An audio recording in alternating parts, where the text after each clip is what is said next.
hope press that button, and I believe that the internet can hear my voice. I hope so. And hear Zach's voice as well down the tubes of the internet, buzzed into your very ears, audience at home or on the train or the bus or at work or wherever you happen to be listening to tonight's Rail Natter. We have a lovely episode tonight. I'm very, very pleased. Zach is waiting in the green room, joining us in fact, with us right now.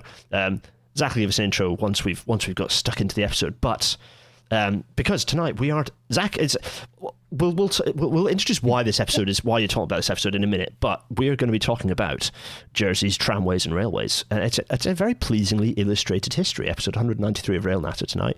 And if I make sure that, first I need to get the Wacom out, the Wacom that you told me that I need to get, by the way, just to hint to listeners and viewers the extent to which we have Rail Natter sort of friend of the show action going on. I have this Wacom because Zach told me to buy it. I am now John Maddening. Look, here, I'm drawing an asterisk under the A of Rail Natter over the first one. Yes, anyway, I digress because here's a nice picture. It's a picture that looks kind of familiar. It looks like an ex-railway is what it looks like. An image familiar to anyone in the UK or beyond. But this isn't within the confines of the contiguous Britain island. This is somewhere else, somewhere strange, mysterious, and not so distant. And Zach is going to guide us through the history of what this picture means and the history around it momentarily. Everyone, welcome to tonight's Rail Natter.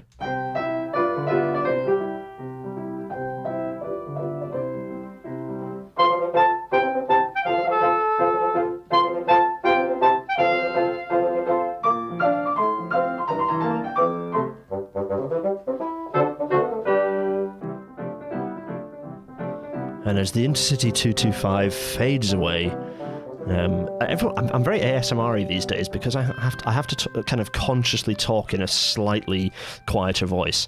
I've also just noticed that I need to right-click on here and go make my mouse not appear because we're not doing PDF stuff. That's fine.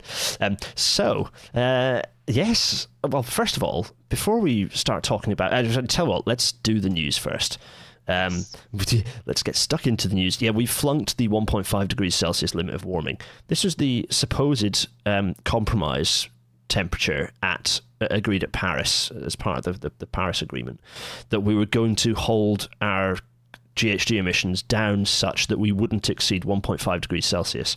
And the UN Environment Programme has released this very fetchingly covered report here titled Broken Record, with a very nice picture of the temperatures. It's just very nicely done, this, pointing out the emissions gap report, and it's been very nicely broken down by Carbon Brief. Zeke has Halsvater has actually broken it down. It's very nice, basically we're stuffed. We've exceeded. There is almost no chance that we can stick within the 1.5 degrees Celsius limit.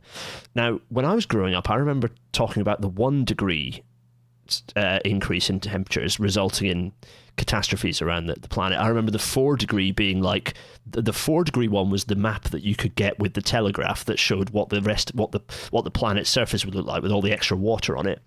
That was 4 degrees Celsius. We are blasting through the 1.5 degrees Celsius, and it looks like we're going to be reaching. The current policy is 2.7 to 4.5 degrees Celsius. Now, the 4.5 degrees, that's 0.5 degrees Celsius above the everything gets flooded map temperature increase. When I talk about the speed at which we need to change, so it's a briefly depressing start to an otherwise very gentle episode. Sorry, everyone, but reality bites. Basically, as we've, the year to have done stuff was earlier. So if we'd started doing stuff in 2000, we'd have had a much flatter, I've put this sort of graphic before, we've had a much flatter path to reducing our emissions. Now that we are continuing to increase our emissions very dramatically, we're way above 40 gigatons of GHG emissions annually now. We're at the point where we absolutely have to go super, super fast. And it's pretty much impossible to achieve that now without us somehow doing a wizard will fix it net negative emissions type stuff, which ain't going to happen. So yeah, cheery stuff. Meanwhile, in Britain, of course, there is an 8. Better. It gets better because what we've done is cancel. Everyone listening knows this stuff. Cancel a strategic railway project and pretend that it's real, that you're spending the money on filling up potholes. £8 billion boost to repair roads and back drivers. Redirected HS2 funding to resurface more than 5,000 miles of road across the country, improving journeys for all. You know what? I'm not even going to annotate this bit of news. I'm just going to leave that there. Zach, you literally... We're causing ourselves psychic damage by even having this on screen. So let us get rid of it. It will not help me because I can't drive. Well, exactly. And maybe my bus will go a bit better, but I can't drive. 50% of people younger than me also cannot drive or don't drive. So anyway, right, let's get rid of that. Let's forget about that. Zach is here, everyone. Hi. So, welcome finally on a rail natter after being a friend of the show for a very long time and instrumental in its existence at several points, including technical support, I think mid-episode as well, once or twice. Anyway, marvellous. Zach, tell us a little bit about yourself, for those who don't know you, and also explain why are you on here talking about Jersey's trams and railways. Tell us these things. Hi, I'm Zach. Some of you might know me as Ella from the chat, and also from the I suppose friendly show Rails to Nowhere. I've finished a history masters, one of the University of London's, Queen Mary, great place.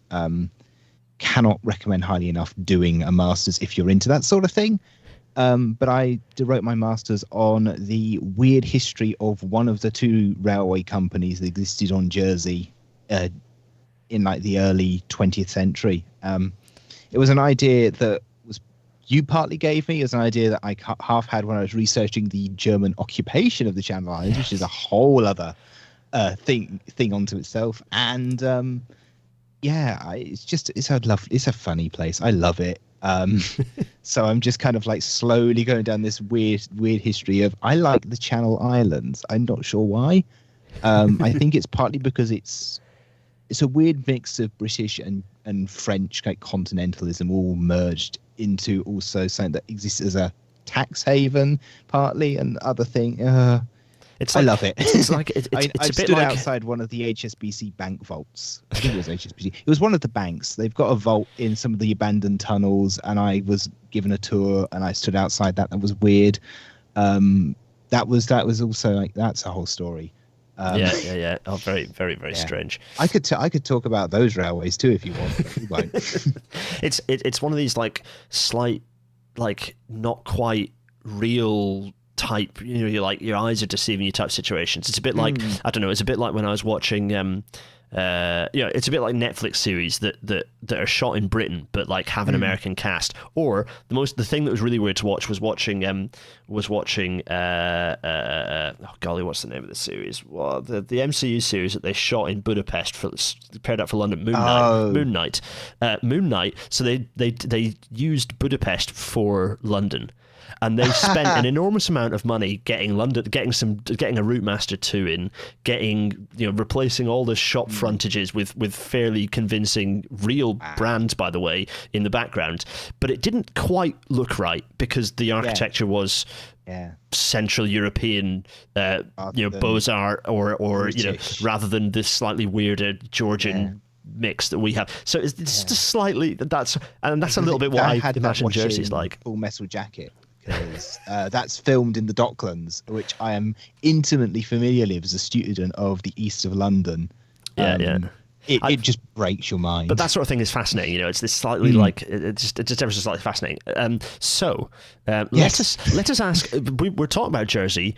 Important question is actually before we go, Gareth has asked, Gareth has asked hello Gareth has asked an interesting question, which is was Zach's connection with Jersey, if there was one, prior to the nerdity we're about to experience? Isn't that a nice little interesting question? I did my BA on Jersey too. I did my BA about the German occupation, which involved all sorts of weird things. As I say, I was was invited out. I got to dig through a load of tunnels of all things. Do not go in the Jersey war tunnels, apart from the ones that are open to the public, without a guide, without permission, because you can be trespassing. New Jersey has proper trespass laws. And also, like, it's quite dangerous. Yeah. And I was very lucky in that you're actually doing, like, as they say on Well, There's a Problem, don't go in the hole. It's a species of cave, and they are dangerous. But they are beautiful on the inside because of the work of both the Jersey people who helped build them and the slaves who unfortunately were forced to dig them. They did an amazing job, and there's some amazing history in there. Interesting. So, yeah, given that we're talking about Jersey, Guernsey, I will say that I have the chat on my other screen. Yeah, good. So we do have to ask the question: what is Jersey? What is that? It's a good question. And to answer the question, well, here is a bit of it. And I think this picture kind of sums up the general Jersey vibe, which is strange. It's castles. It looks like Balamory. It does look a bit Balamory. Yeah, there's a bit of, it looks like they've people my age is like a thing. Yeah, well, yeah, quite. It does look a bit like they've taken Tobermory but put an enormous like French citadel castle behind it. It's quite something. Pretty spectacular. Anyway, so it's Mount Oriagel Castle, just above Gorey, if anyone's interested, because I'm that much of a nerd. And it's very pleasant. It's the weather's nice. It's a place where you can hide your money from appropriate authorities and therefore reduce your tax burden. Not recommended. Not as good as Alderney, apparently. Yes, but so right, time to get John Maddening, because here is most of the inverted commas British Isles.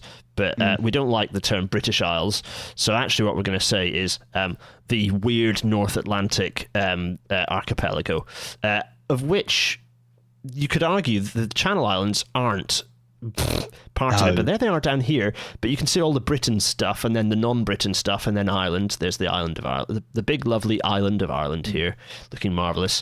There's the Isle of Sodor here, the Isle of Man here. Lovely, marvellous. Shetland that everyone forgets. Kilda and others. Is this the Rock? I always forget Kilda. Yeah, Kilda's the Rock will be north, but it might be. That's Kilda.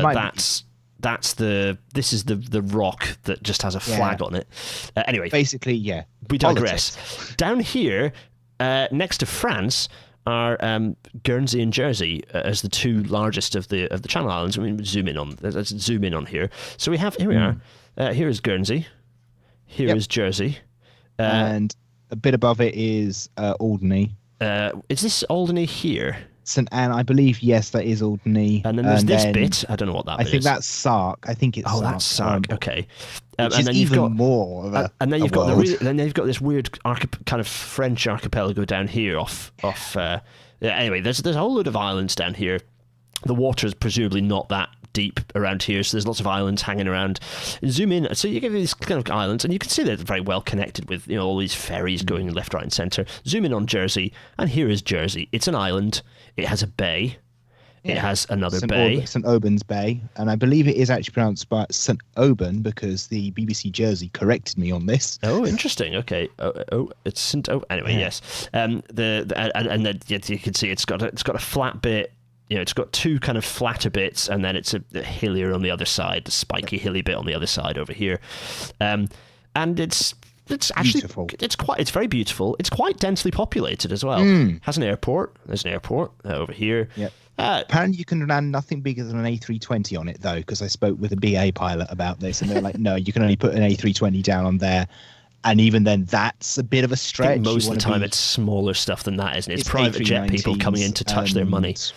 ATR 42s. There you go. That's the stuff. So here there's all sorts of stuff going on. And if we jump back, if we steal a screenshot from Railmap Online, which is a wonderful resource that I'd recommend you go and make great use of, there are two not hugely easy to see lines on here.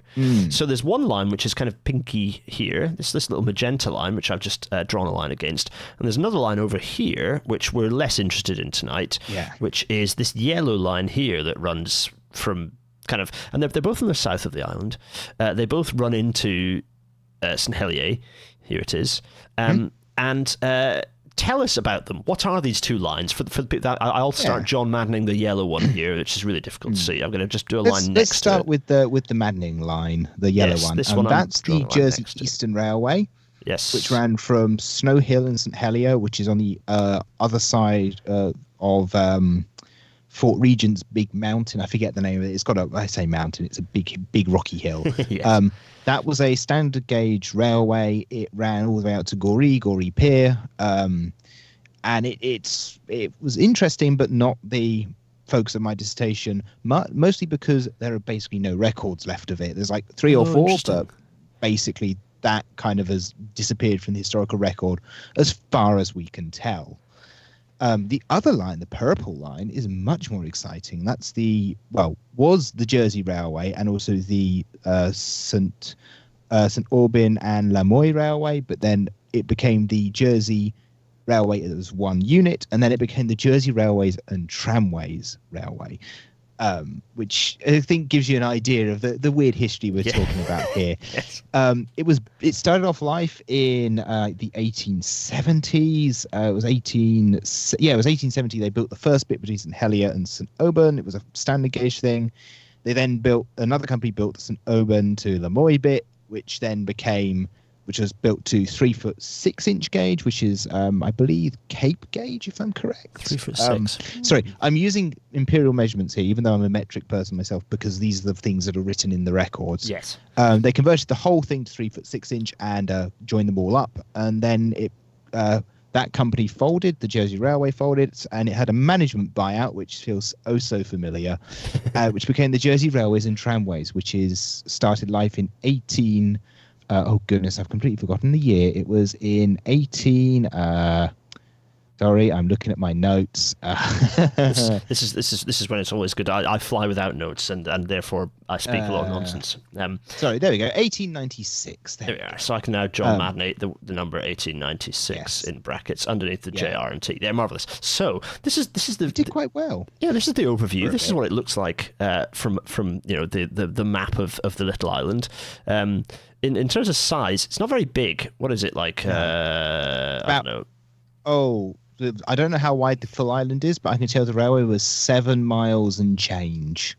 Oh, really? Okay, yeah. Yeah, so which gives you an idea of the scale we're talking about here. We are very much talking about your toy train. It's maybe like 20 kilometers across the island, maybe a little more. It's not big. It's not a big lump of rock. So let's just look at this is supposed to be an illustrated history, so let's illustrate some history. Yep.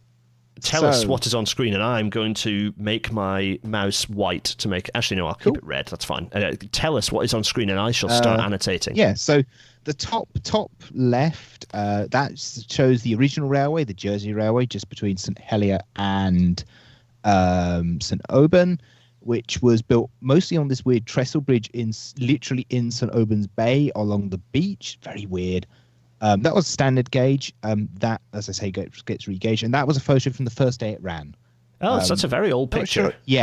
Not sure about the author on this one, but it kind of gives you an idea of the vibe we're talking. What is that? 1870. Yeah, 1870s. Yes, you can see it's very basic rolling stock, proper like.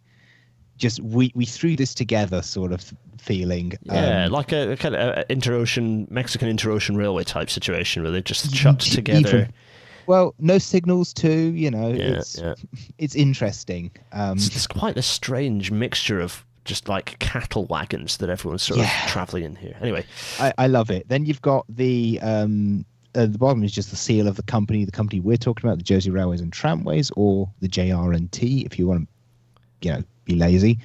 And then bottom right is La Hole Station, which shows that lovely 3-foot 6-inch permanent way. Most of the line was single track, as you see, and it's just this lovely.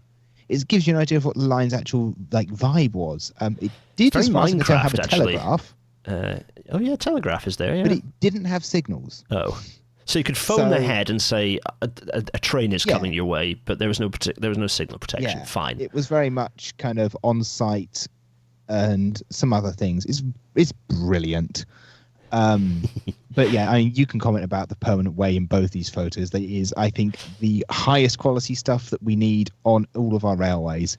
It's definitely not just laid on gravel. Yeah. Yeah, it's got a bit of an Isle of Wight vibe, which was the Isle of Wight railway was laid onto round pebbles, and therefore it's rapidly hopeless. This is fascinating. The trestle element is fascinating. Firstly, the fact that it's 1870. This is a very old. I mean, okay, we're rationing some pixels here. This is a very old picture of. It's a very old photograph. Generally of railways. This is a pretty old photograph, and it's amazing how spindly. It all looks, the locomotive still looks like something someone's put together in their garage. We're not quite these locos still looked. I mean, I'm guessing that's because it was actually probably the loco is probably older than 1870, and they've procured it on the cheap. No, I think as far as I can't remember. They think that was built for them. Oh, crikey!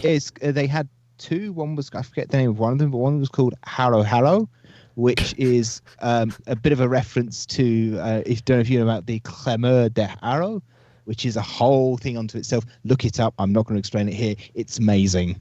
Oh, right. Okay, there you are. Have you covered it on the podcast? Yeah. Have you covered it on... We will be covering this in like the full Rails to Nowhere version of this, which will come out in January and is going to be like 2.5 hours, 3 hours long, probably. I'm sorry. This is a whistle-stop tour. Let's go. Yes, very, very much a whistle-stop tour. Yeah. People are curious about the how much the Jersey's going to survive climate change, given that given that quite a lot of it's quite close to sea level. Well, I don't know. We're going to be. You might find that the Cambrian line on the Welsh coast might end up looking a bit more. It might end up looking a bit more like this if we wanted to continue to survive. Anyway, this is lovely. Well, the line was starting to flood a few. So actually, continue on. We'll see. We'll show you. Yeah. Well.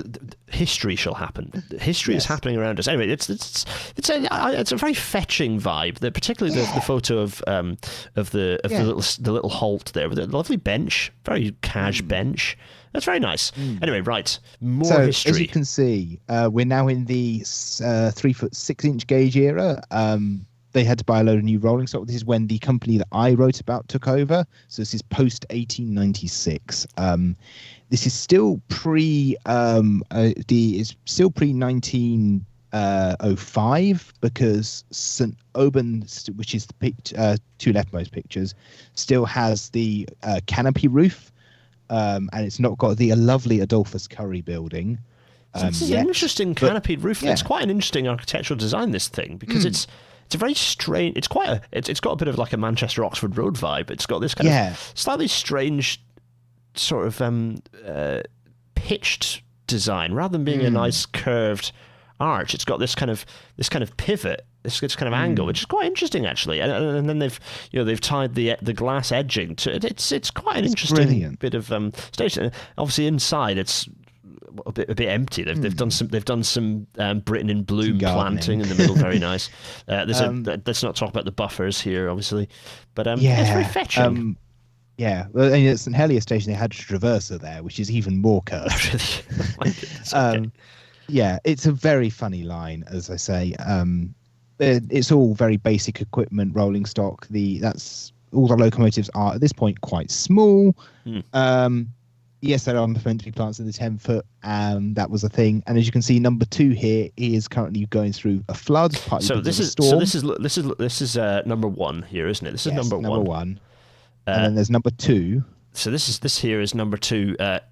Answering the question about about what high sea levels do to the railway very neatly in a photograph. Here is number 2 in a puddle, not looking too happy with it. Well, actually, it's fine. It's fine. And then down here. This is correct. This is number 5, right? Yes, number 5 is special. No, that's not number 5. I think that's number 3. Sorry. Oh, it's number 3. Number 5 is identifiable because it has square windows. Oh, interesting. Well, there you go. Which also got sold to the Victoria Falls Power Company, which is another thing unto itself, which is now modern day South Africa, and apparently it's still out there somewhere. Oh golly, okay, crikey. I have an observation about number 3 here, which is it does not appear to have negotiated its way correctly through this turnout. That would be correct. There were a few incidents like this where switches were thrown or things went a bit wrong. However, quoting from a report from Ramsey Kendall of the North Eastern Railway, we'll get onto him a bit later. basically, this was perfectly normal for the time, is what he says. Oh dear. Which gives an idea of the sort of level we're operating. As I say, there's no signals. The maintenance is simple but functional. Yes. But as you can see, this isn't very tramway.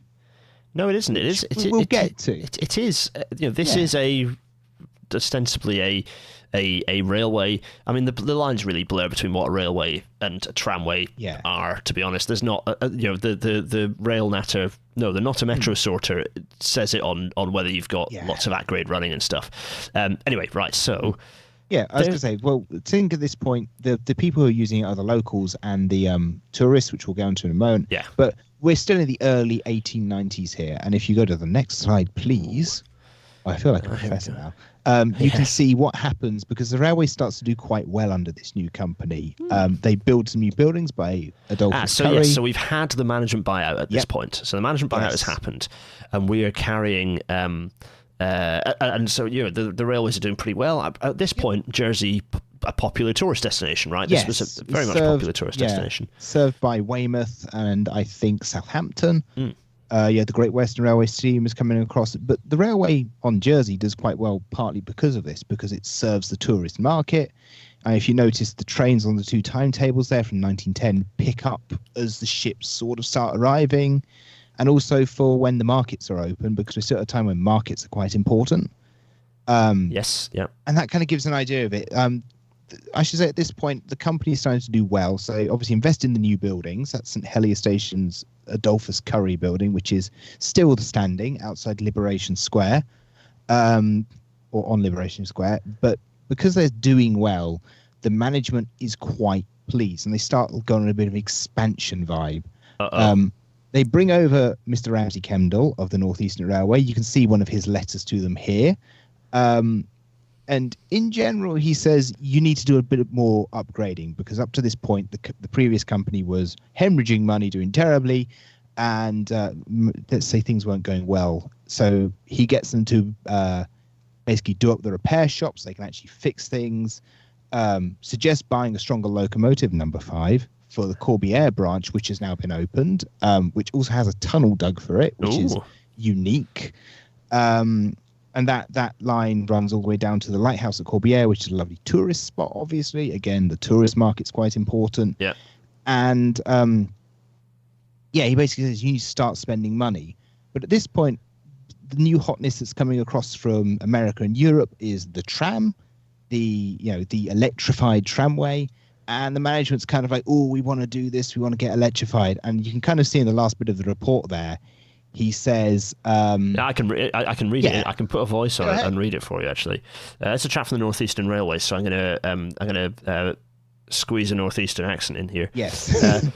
In regard to the question of electrification, this naturally is a question as to whether it is worthwhile to replace a going concern requiring only a certain expenditure in connection with the above points.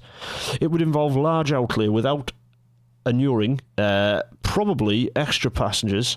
I can't actually read that previous word there. I'm going to go with inuring. Extra passengers, as electric tramways generally stop only at certain stations as you do now. This question, however, does not fall within the province of this report. Thanks, Ramsay Kendall. Very useful. Which he basically says, don't bother. Yeah. Because it's what you're doing is fine. They don't need the electrification for frequency reasons because, as you can see, there's like a train every hour most of the day, maybe every half an hour because they're got a couple of ferry ones. So yeah, the summer timetable is quite interesting. So you can see like there's 12ish, then 12:35, then 1, then 2, then 2:30. I presume extra services to the C refers to a train that goes out to the end of the branch line, actually. All the way down to the end of the branch. And so those, I presume, tie up with, tie in with ferry services. So they'll be tied into services arriving. But also it's reasonably frequent. And also tourism. Yeah. At the end of the day. But as I say, they were looking at electrifying because at this time, the electric tramway is the new hotness. It's how you get investment.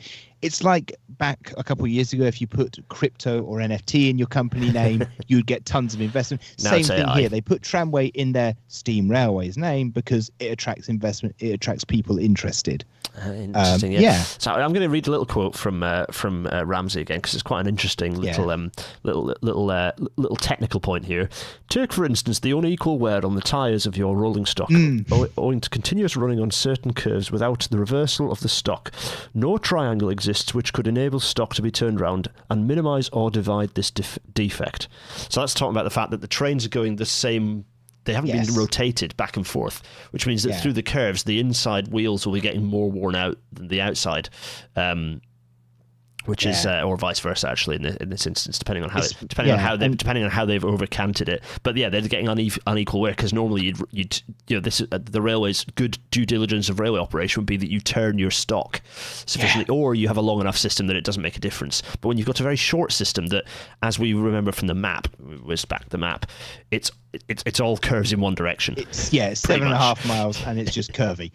But it's mostly curves in one direction, so that you've got some kinks the other way. But for the most part, it's it's all left-handed or right-handed, depending on which direction the mileage is going, curve throughout. It's a brilliant way to ruin your train. There we go. I was going to say, let's whiz back. Yeah, let's whiz back to the next slide. Why not?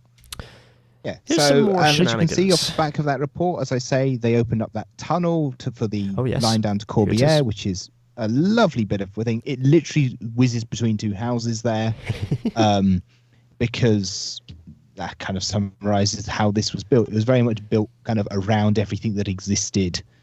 Very little land purchase beyond, like knocking down of things was done to build it and so on. But they built that too partly because they needed to have a flatter gradient, because their little locomotives are struggling. As you can see, number one has fallen off the line again. Yes, oops. Number one here, off on adventures. Yes. Again, apparently, as you intimated, Zach, a reasonably frequent occurrence. Yeah, I would say on average, I probably found about once every 6 months to a year, a train came off the tracks.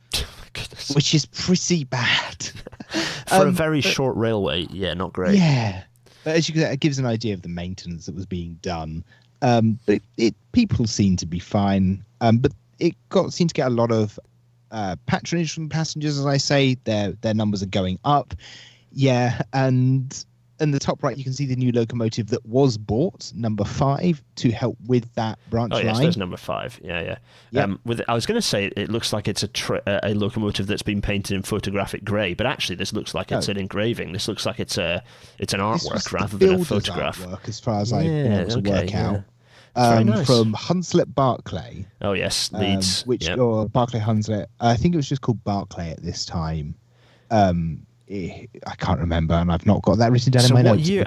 Interesting little, very brief segue. What year did number 5 arrive? Can you remember? Hold on. Number 5. 5. Come on. Number 5. There you go. It would arrive. It would work the line until 1928, and it would arrive, I believe, in about 1910. So if I've got my numbers right. So what's interesting is at this point, Barclay and later Hunslet Barclay, a paper that I've just read from Henry Owen O'Brien, battling the proprietors of Hunslet Barclay, who are pushing back on building, pushing back on the idea that the future was for electric traction rather than for steam traction. So it's interesting that Hunslet Barclay, which is funny because the last trains that Hunslet Barclay ever built are the Class 323s, or rather their name built, whether it was their actual, they actually had any involvement. But anyway, so that was around about this kind of 1910 to 1920. They were having these battles. 1907 was it that it arrived? Yeah. Okay, there we go, 1907. So yeah, it's funny that those discussions about the future were happening. We were talking about the discussion, a slide ago about electrification versus otherwise.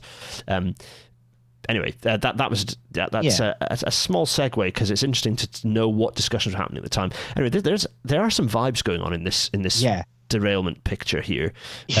There's quite a few different types of guy. There's some flat cap guys who just look like they've turned up. There's the short guy here. They're probably actually from the railway company. And these guys look like the railway, the public-facing staff of the railway. Yeah, it was very funny. Like I'll go into staffing quickly because they had some interesting staffing things. Drivers, firemen, as they're referred to in the documents, and guards are all interchangeable. You're all trained to do everything.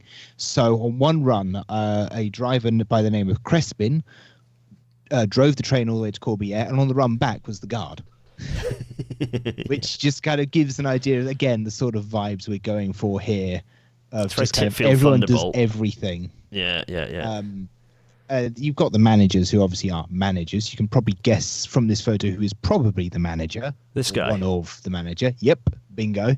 I'm not sure who this one is, but bowler hat. Remember that hats literally meant rank at this time. Literally, yeah, it is literally your hat is rank. I mean, if you look at the gentlemen who are on the locomotive, their hats are more of that kind of authority. I guess it's a very authoritative hat, isn't it? Yeah, they're like, it's not a nice round bowler, but because someone's lopped the top off, they have a square finish, but they're still in a better hat than the flat cap that the lackeys are all wearing. They've all got their flat caps here. Flat cap. Yes, a rank thing. Anyway. There's a question in the chat on about, is the line a single track with signs? It was mostly single track as shown in the picture, apart from passing loops at Millbrook and Donbridge Station. St Helier and St Auban Station also had obviously terminating platforms, as well as St Auban had a spur off down the branch, and Corbière had a run round loop. Ooh. So it's mostly single track, as I say, very. But it doesn't simple. Need to be anything more than that. You know, this is the glory of the railway. It's a durable, flexible specification. You can use it in different environments, like squeezing between houses. This photo. It carried goods for a bit too. It carried stuff from Lamoy Quarries, and then they shut that when they opened down to Corbière. You can see the inside of one of the coaches. Actually, it's lovely, kind of Victorian vibes. Side-seated benching, vibes. Which is quite interesting. Yeah. Yes, and interestingly, you'll note the electric lighting, because the railway was trying to be the kind of proprietors of the future.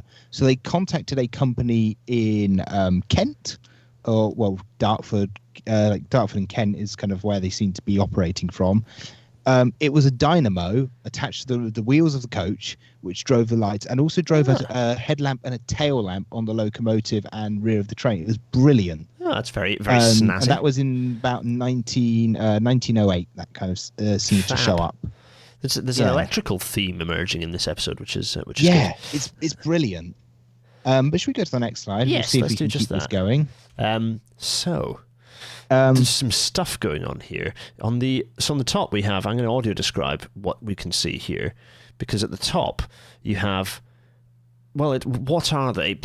These are flat-nosed rail cars. Are they diesel rail cars or steam rail cars? These are steam rail cars. Steam rail cars. We will explain those in a moment, because as I've kind of alluded to, they were looking at electrification, and in the chat again, there's a question about was there the capacity? Would that influence the decision to electrify? Which is not really. It was very much it's the cool new technology, which is why they start investigating electrification. It's why they fit the electric lights at the end of the day. They want to appear as the proprietors of a modern system. I mean, they have telephones, they have telegraphs. They are a modern, cool system.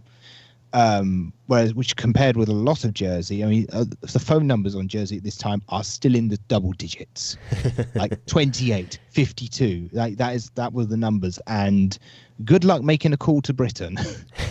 That kind of gives an idea of where we are. Yeah. But they were one of the companies that had phones at every station, which is, again, amazing considering how much space that would take up.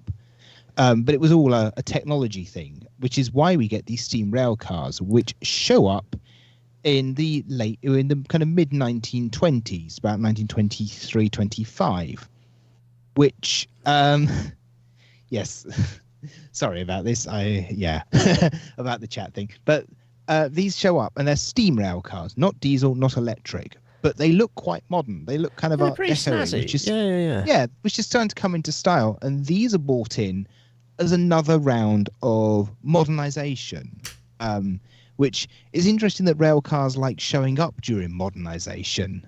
There's a theme emerging here. These are wooden, which is even more brilliant. They're partly Jacob's bogies, which is interesting. even Okay, weirder. Yeah. Weird, yeah. Yeah, because if you see that between the passenger door of the image and the kind of cab bit at the back with the guard-like window. Wait, is this articulated over this yes, bit? this is partly articulated. What? This bit here is a separate sticky out bit. Yes. Odd. It's partly articulated. Odd. As I say, it's very weird. It's why I say it's kind of Jacob's. Actually, it's more like the 2024 stock in a way. It's very weird. Is this like a pacer axle? No, or it's a proper bogie. Oh, it is a proper bogie, but it's how very, very intriguing. It's chain driven too, which is even weirder. What? Oh dear. Yes, and as I say, these are brought in the 1920s, mid-1920s, to bring a new, modern, fresh look to the railway. They're also brought in because of money, because the railway is still doing okay, but there's some forces acting on the railway at this point which are starting to concern them, which we'll get to in a moment. And they need to compete with a new modern image of things. So they bring in these steam rail cars to kind of bring a modernized look. And most interestingly about them as well, they're made by Sentinel Camel, who are the guys who make the steam lorries. Ah, yes, Sentinel lorry. Yeah, okay. Yeah, and these might look familiar to those who like the London North Eastern Railway. Because these are the same Sentinel Camel rail cars as the London North Eastern Railway. These are quoted at £1,800 each and are unique in that they are the first two Sentinel Camel rail cars. They are the first. The first one. Again, interesting. A bit of a modernisation. We are the future of the railway. So in 1923, in June 1923, a press pool arrives to look at number one as it arrived from Britain on the island. It ran a couple test runs. You had people from Britain, various European railways. You had even people as far as Mexico arriving. And by the time number two arrives and does its test run, interest has gone out as far as Australia. So that's, and these rail cars are sold around the world. That does vindicate. Yeah, okay. Well, so it's sold around the world. It does vindicate their view of going for modernized kit because it's brought all that attention and interest in, which is no bad thing. I mean, if I can find the quote in my dissertation, the quote from one of the people, one of the management was that I can't find the exact quote. Here we are. So they said 50 years ago, the Jersey Railways had been the pioneer in light railways. And they are now a pioneer for the new era of light railways, and that the Sentinel rail cars would be, quote, taken up by all the light railways of the world, and they will be able to look back at Jersey as the pioneer of the new coach. Ironically, it's fallen into obscurity. Yeah, somewhat. As I say, the design cues, we've got here Mallard and T1, the lovely, lovely T1. Here is T1 for all of our American friends watching. It's here's more, T1. I just love T1 because it's beautiful. And here's the, pleasingly, these two photos do somewhat show the scale. Here's the diminutive, the rather diminutive A4, streamlined A4 here of Nige Gresley. The showing. So you've shown these two pictures. They're kind of showing that modernized the design cues that are going on at the time. Because obviously these come slightly later, but as we know, Art Deco is starting to take off at this time. These more kind of rounded, curved lines, but with straight edges. It's very much pioneering of design as well as pioneering of technology. It's brilliant. And I mean, these designs look kind of similar to the 38 tube stock that comes out and is being developed slowly at this time. So it all adds up. They're trying to be cool, I suppose. They're trying to be modern. However, I don't like the however. Next slide, please. Okay, here we go. Next slide. Competition arrives. Competition arrives. So they've had a relative monopoly at this point. And what is arriving? Yeah, buses arrive. As you can see. Yeah, okay. On the left, there's a London General Omnibus Company B-type bus, because that's kind of like the big bus of this time period. And they are there to compete directly with the railway. A few bus companies appear on the island because what's regulation? What's this? They didn't really do bus regulation on the island until a lot later. So several companies show up, the biggest one being the Jersey Motor Transport Company, who have a lot of double deckers and single deckers in that kind of B-type class, I suppose, and they're running in direct competition with the Jersey Railways and tramways. The buses arrive. The issue was raised in July 1923 as the first Sentinel Camel rail cars arrive on the island. Yes. I'm just John Maddening this versus this, yes. The rail car is a bit of a bus on rails in some ways, which is an interesting way to look at it. But the Sentinel Camel rail cars come in as a cost-cutting measure because now buses are on the islands.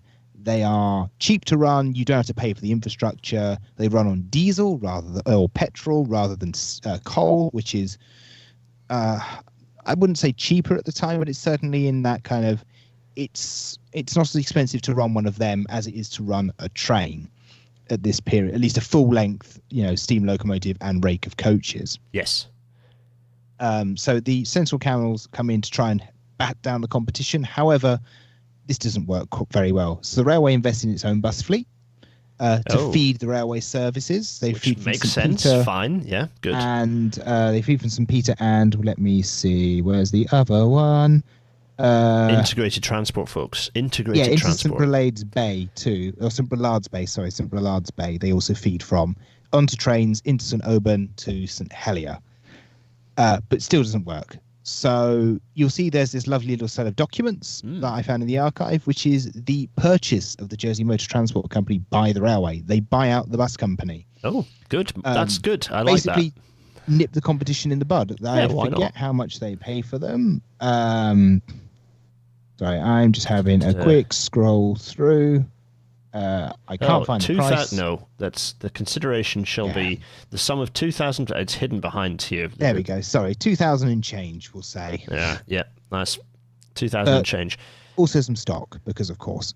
But the Jersey Railways and Tramways purchase the bus company outright, and it's run as a sub-company of the Jersey Railways and Tramways. This is the Jersey Motor Transport, I should say.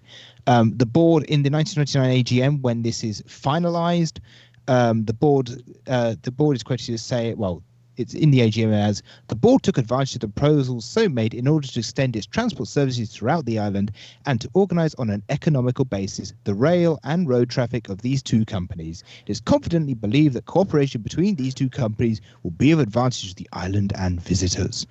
Which, again, I'm not going to disagree with that. So did you say that was 1929? Yeah, 29. They're nervous because buses are cheap. I mean, the gross receipts were falling at this time. Yep. I mean, they dropped by 18% between 25 and 28. People are already driving their own vehicles at this point as well. Yeah, because cars are coming to the island too, and Jersey is, shall we say, it's got an interesting mix of wealth on the island. People are, cars are showing up, we'll say. But that 18% passenger drop between 25 and 28 was the biggest decrease since the First World War. So they were sweating. They were trying to cut costs. Yep. Because the buses have come along and kind of eaten their lunch. I mean, the buses kill off the Jersey Eastern Railway completely. The safety coach service, which operates in the east because an agreement was basically the motor transport and the safety coach service, the other major bus company, cartelize a bit, and they kind of split the island in half in St. Helier. The western half goes to the JMT, the eastern half goes to the safety coach service, which then basically kills the Jersey Eastern Railway through just providing buses. Yeah, is that the safety bus company? Safety coach services. Safety. I love it when people put "safe" in the name of their company, their transport companies. That's such a vibe. It's like you'll mostly not be killed if you travel this way. So let's jump to a dramatic moment. Yeah, we'll jump to October 1936 because this is what kills the company. I suppose one of the things that kills the company. Ouch. St. Auburn station catches fire. It's assumed electrical equipment in a butcher shop kills it or starts the fire, and it burns down the station, which was housing most of the railway's traditional train rakes over the winter period. Because they shut down between November and about March time to save on costs, and they just ran rail replacement buses. So these are your locomotive hauled carriage sets. There were two sets, the 1 and 2 set, which I can't remember which round. That was it. The number 1 is likely on the left and number 2 is likely on the right. but they were wooden coaches. They just burnt. They're gone. Yeah, they're gone. Yep. It says in this. The Evening Post here says, in the station itself stood a dozen or so railway coaches, which are normally stored there during the months in which the running of the railway service is suspended. Yes. And their coaches were blazing fiercely before anything could be done to move them. The bushes have survived. Yeah. I mean, it's oak, and I think it's oak the coaches are made of. I mean, this would have been worse had it been back in the 1890s because the bogies were wooden.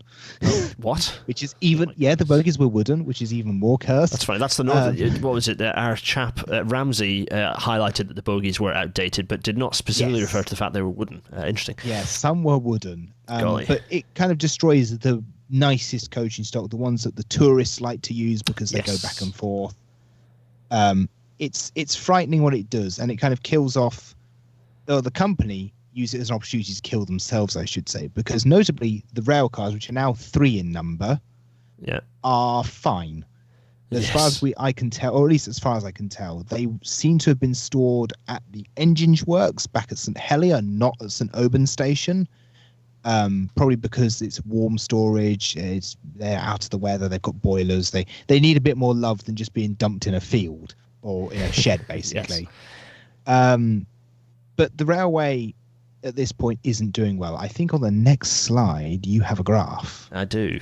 Here is a graph. Here is a graph between 1930 and 1936. So we said 29 was the year of the combination of the railway and Jersey Motor Transport, right? These two essentially combined, so that you can understand the incentive of the overall company by the declining receipts of the white here, which is the Jersey Railways and Tramways, and the increasing receipts of the Jersey Motor Transport Company. Yes. The fire is in 1936. Yes. And you can see that that's the receipts drop off the cliff at that point. And there's an important point, because in 1931, the Jersey Motor Transport Company rents the Jersey Railways and Tramways bus fleet off of them. This was seen as a way to kind of they were renting off themselves. It's very weird. But this was seen as a way to increase receipts and revenue for the Jersey Railway Company.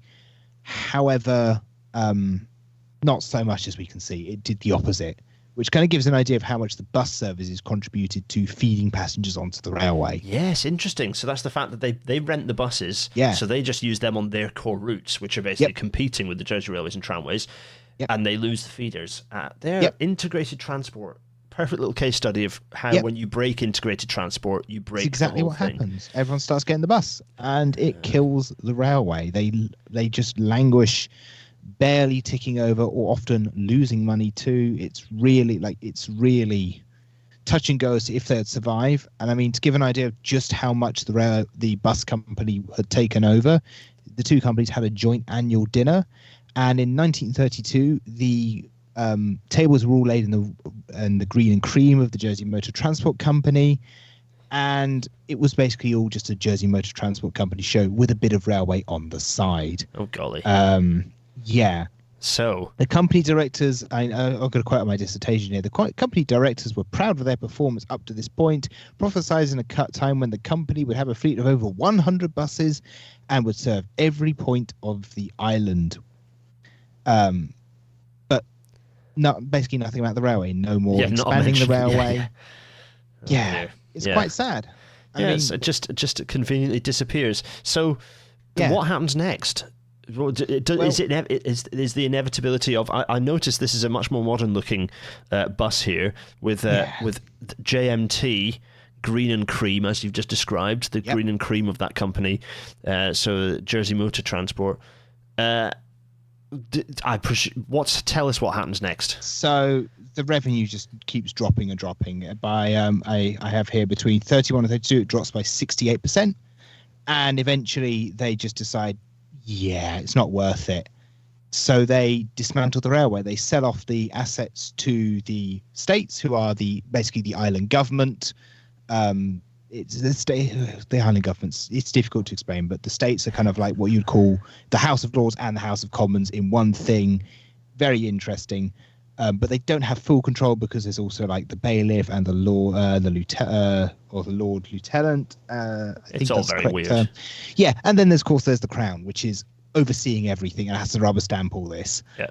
But they sell off to the States, who lift all the track, they scrap all the locomotives, and they just start running buses, and the Jersey Motor Transport keeps on going, which is completely in line with what was going on at the time. Light railways and tramways around the country, around the UK, were being ripped up.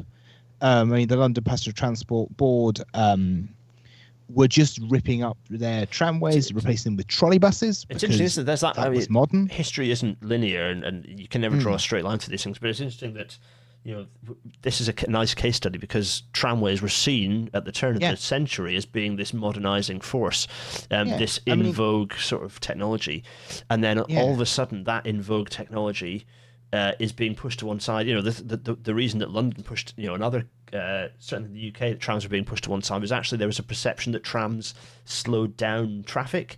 There was a perception that they were that they actually were clogging up the roads, so people just, authorities just got rid of them. Yeah.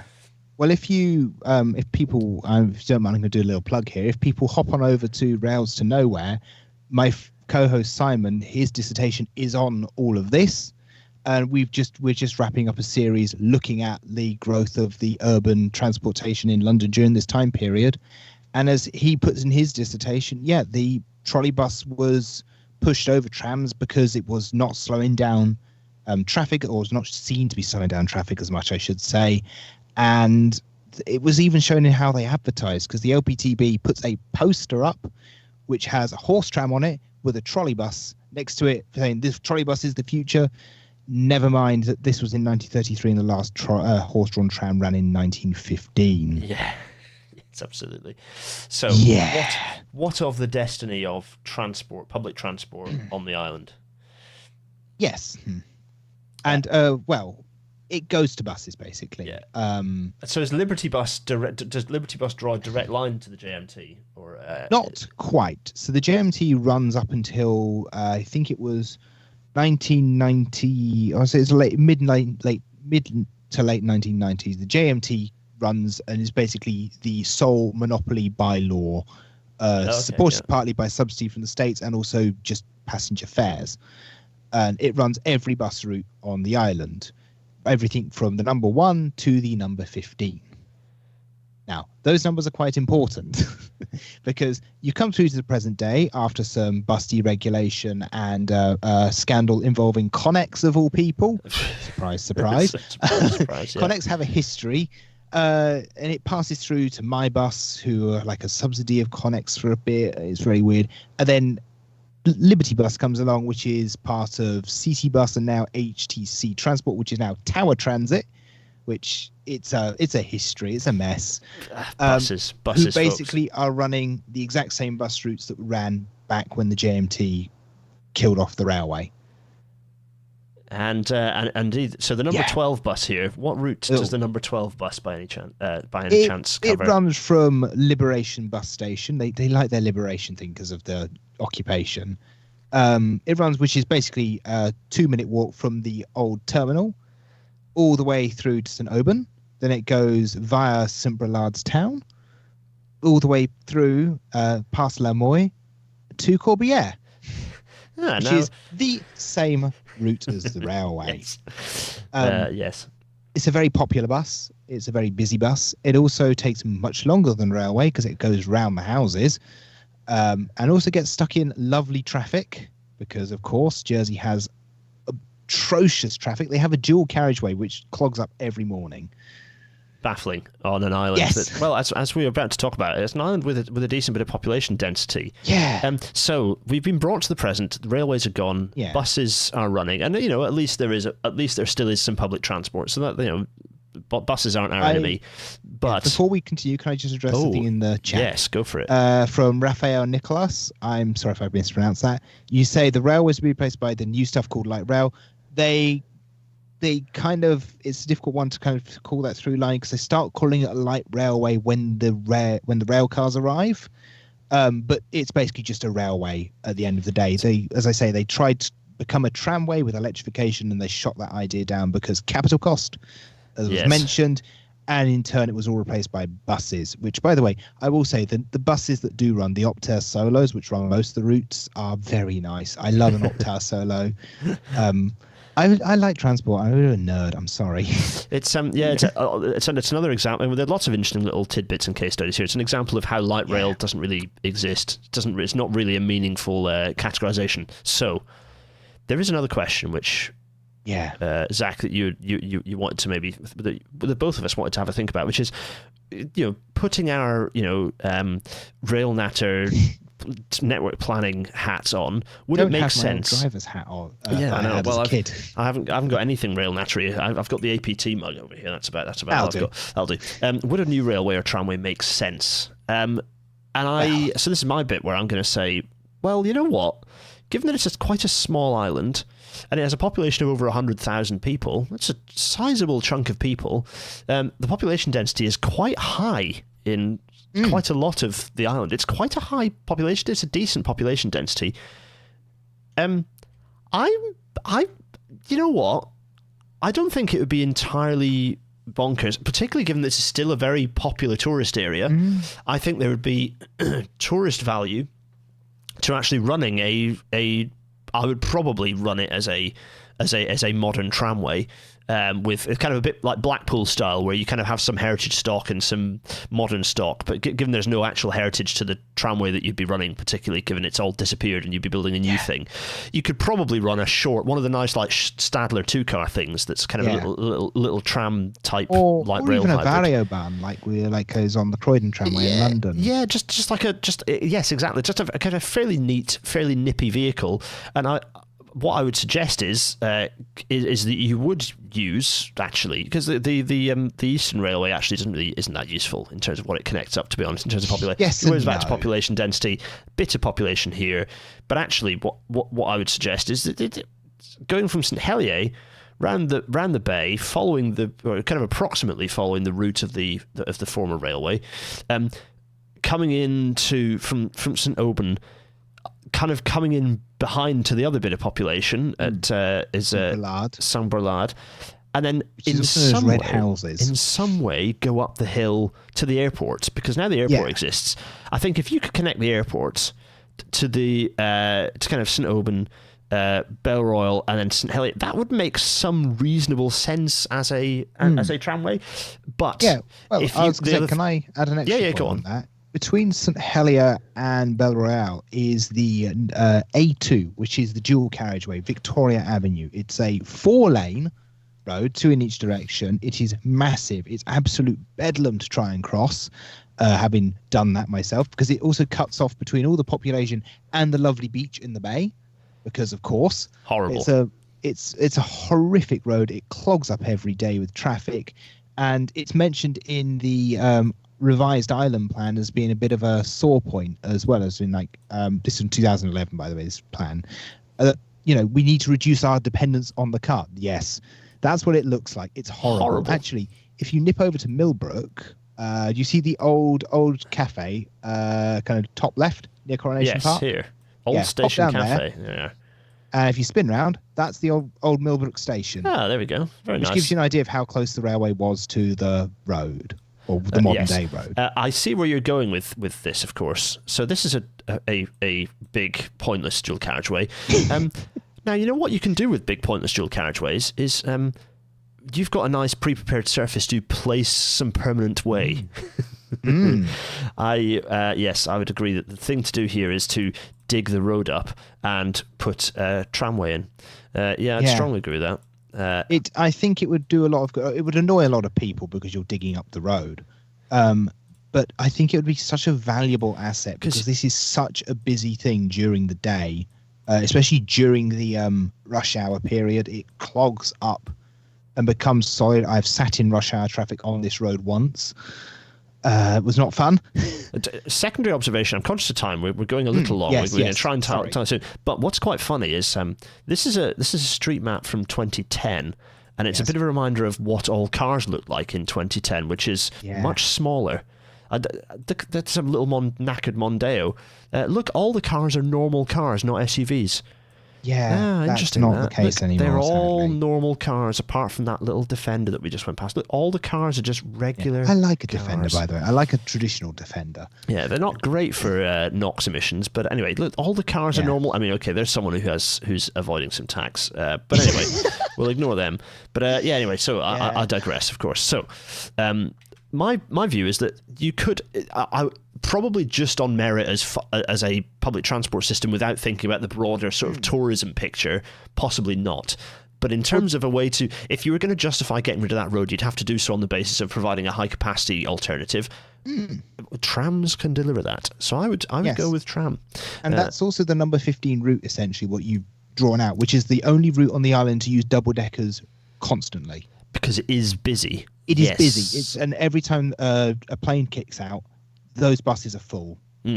Yeah, absolutely. I always think you could bring it in underneath the airport as like an underground station, have a cool cavern. Ooh, do a bit like Dart and come in underneath. Ooh, that'd be exciting. The airport is quite high up because it's very big. It needs to be mostly flat because planes.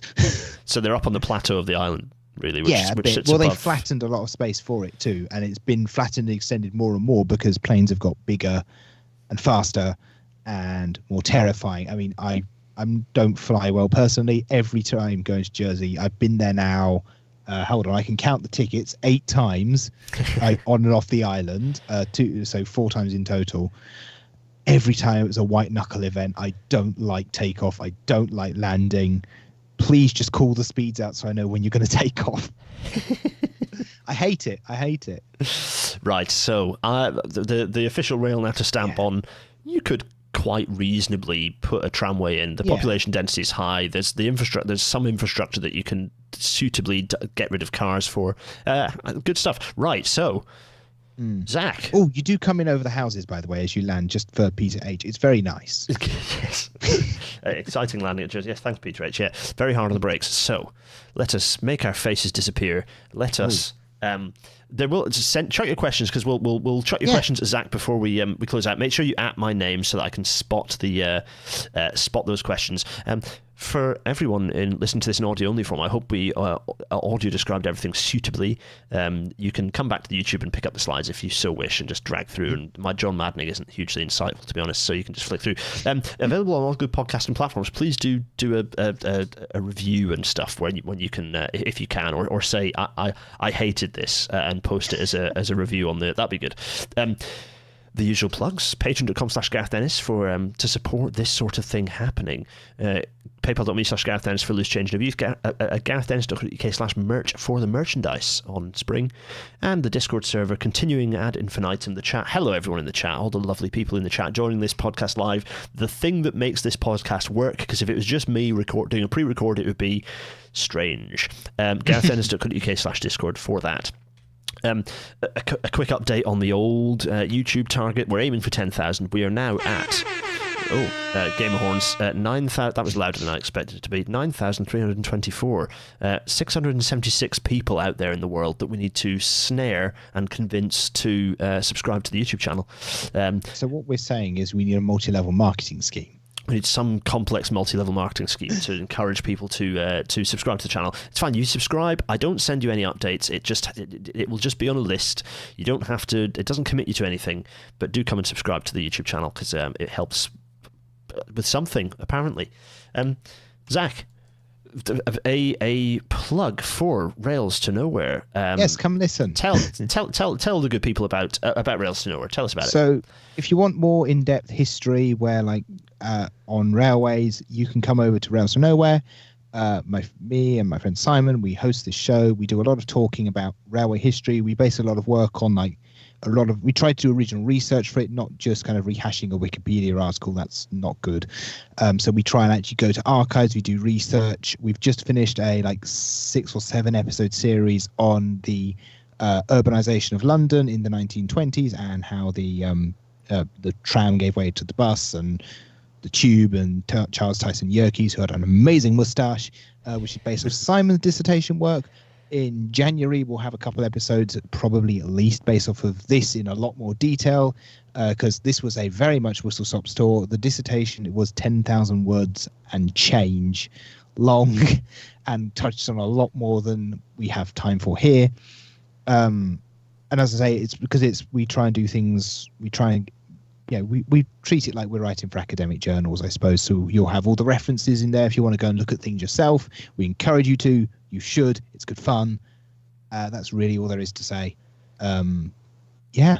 There will be a link to, I haven't added it in yet, but Zach, you're going to give me a link to your dissertation website, I think, at some point. So yeah, I will. This might not be live now, but at some point in the future, if you're listening to this episode in the future, that'll go into the description in the future. You can get a hold of that. But yeah, all the references will be popping up in the site too, hopefully, because I think they need something better than buses. Damn it. Absolutely, yes. The campaign starts here. So go and listen to that next week on Rail Natter, episode 194. We haven't had any trains for these classes. I haven't even Googled it to see if there are any international ones. But episode 194 is digging into Britain's passenger rail usage data, because we're going to be looking at the ORR's data release. Given that the UK government has now pulled the daily data feed because it didn't like the numbers it was giving out. That's the conspiratorial answer, of course. Given that we're going to go through those numbers with some help from John Bull of London Reconnections, not as a guest, but through the words that John has written that we can pay good attention to, because it's a very good piece. So I shall be pointing everyone in that direction as well. That's next week, episode 194. Your questions, folks. Let's bring Zach back. Hi. Here we are. So. Underground high-speed tunnel connecting France and Jersey, probably not necessary. An electric ferry. Boats. Yes, electric ferry will be grand. Wind. Yes, wind. Yes. Wind is a criminally underused source of power in boats now. And as far as I know, most boats, like you have a copy of the box behind you. Most wind now for boats is an inconvenience rather than a power source. We should be using it. So. We have what? Let's go through what other questions that we've got popping up. Hello chat, hello Discord, hello. There we go. I saw something about a BRT somewhere in there earlier. Yes, people aren't atting my name, so I'm having to read through the questions to work out if they are questions or not. Remember to at my name, everyone, so I can spot. Yeah. Daniel BRTs, Smith, no. what about those ultralight things they're getting in Coventry? Daniel, there is an episode of Rail Natter for you where we talk about the VLR, the urban VLR system. Colour me skeptical. At least they haven't got one of those gadget bus things, the translore nonsense that they have in France and Italy. Yeah, I need to do an episode on that thing. Anyway, I'm currently writing about it for #reasons. Rails are good. Rails are solid. Good. Well, translore has one rail, but it's because it has one rail, it has a habit of derailing the train, and it has one rail as a guide. It's just a very, very stupid system. If you've gone to the effort of putting one rail in, why not go to the minimal additional effort of putting two in? Well, you have to dig the road up anyway. So. Exactly. Alstor, wind-powered freighters keep getting proposed, but there's all sorts of structural reasons why they're not very good. I know. Well, the thing is, you can just have a battery catamaran. It's fine. To get people very quickly from the French mainland across to Jersey. Very straightforward. It looks like people have been highly... Or you could row. People have been highly... We've covered everything, Zach. We've covered all ground. I think it'd be quite interesting it'd be quite interesting to have a proper study looking at public transport on the island, actually. I will say this much. I have to offer a big thanks to people here as well from the island. The Jersey archives are lovely. The Palop Museum is lovely. You should go and visit them. You should go and see them. I also need to thank you, Gareth, because you put up with my incessant sending of pictures and problems when I was out there. And thanks to everyone else who you all know who you are, who helped with the dissertation, because as much as it's got my name on it, it's a team effort. At the end of the day, everyone helps, and I hope you all enjoyed reading it. I know that I did hear back from Dr. David Turner, who quite enjoyed it, and I need to thank him because he was quite helpful too in it, because he gave me some great pointers, and most importantly, like the guys at Queen Mary who run the master's course, top people. Go go to it. I recommend. They're lovely people. And I think some of my I don't know, some of my friends might be watching this too, so hi. hello friends, and all those watching. Yes, from Zach and I. Zach, thanks so much for coming on and telling us the story. Whistle Stop, certainly, but hopefully in a musée bouche for people to go and listen to Rails to Nowhere in January. It only remains for Zach and I to say cheerio, everyone. Cheerio. Cheerio.